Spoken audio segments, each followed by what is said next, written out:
become a Channel 5 playmaker, it isn't easy. It takes a lot of effort, and it starts at practice. These practices are very early for our Valley players. We decided it would be a good idea to step into their shoes for a day and see what it's like.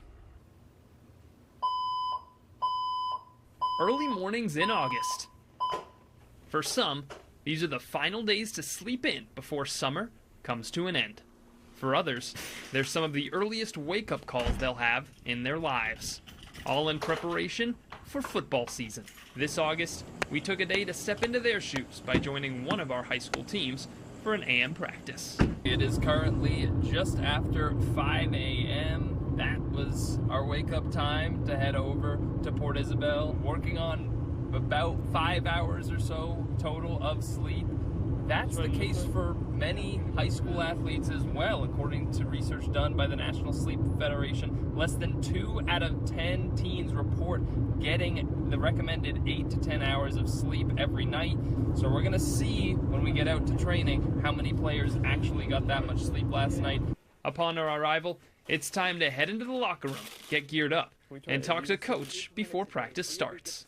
What do you think the 3 most important things are for these players to be able to get up early and have a good practice? So the night before, we kind of teach our kids to lay their clothes out or sleep in their practice, and then you get up and they go because they're running late.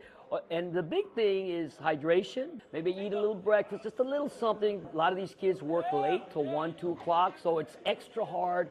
It's tough, but they love football. You can see they're all here. Then it's time to hit the field. We began training with the defensive backs. Some might say I didn't exactly look like an all-state corner. There you go, good. And once it came time for one-on-ones, I had a little trouble in coverage.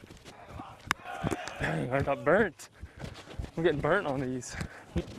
Coach gave us some tips on why. You have to have a money step. We call it the money step, right? So a money step would be 90 degrees, you're covering the go routes. Right. If you can't do that, then you're in trouble. We're just about a half hour into practice so far here in Port Isabel. One of the factors here by the coast is the humidity. Checking in with our KRGV weather app right now, the humidity at 90% according to the KRGV weather app. So these are the types of conditions that players are having to deal with, not just here in Port Isabel, but across the whole valley, and continue to push through practice. As practice progressed, we worked on things from ball security to tackling. Stop it. Yeah! Let's go. And even special teams. A little winded, some good receivers and DBs out here, very athletic, try my best. Then I asked the players for their thoughts on my practice performance. Joseph, good practicing with you so far. How do you think I've done? You're doing really good, honestly, for your first day. Yeah, you've done pretty good. The tackling drills, it was nice watching you. It was cool. It was fun. I mean, you're a little out of shape, but we can work on that. As far as one of the big questions we had coming into the day, many had the same answer. How much sleep did you get last night? How much sleep did I get? I got 6 hours of sleep. 6 hours of sleep. I probably got like 6 hours. 6 hours? 6 hours of sleep. Okay. 6, 7. 6, 7? Yeah. Okay. It's hard for most of the players because we all work. Right. So we go to practice in the morning and go work. Everyone gets out like at 10:30 at night. But, we try to get as much rest as we can to come out and give our full 100%. For these high schoolers, is that enough rest to get through the rest of the day after a few hours of training? I'm pretty tired after the workouts, but, I use the workout as an opportunity for growth, and it really sets the tone for my day. But you're always drained out and stuff after practice. You want to go home, take a shower, and take a nap, but getting your body active for the day, ready to go. And it's just something that you look forward to for the next day in the morning. It's a big impact for how you start your day because, you start your day, it's pretty slow. But you come to practice, you get energized, hanging out with your brothers. And then, when you go into your day, you know that you put in the work, and so you feel proud of yourself.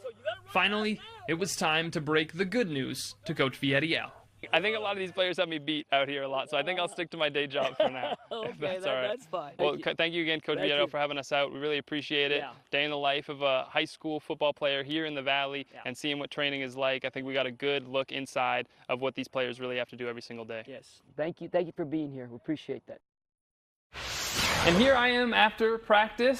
I couldn't quite hold up the same way that some of the Valley players are able to. Our photographer, Elijah Noriega, captured this after a day of training on the drive back. I kind of fell asleep in the car a little bit. Some of the players able to go through the rest of their days, not me. Well, KJ, I'm glad you made it out of there alive, barely, but you're here.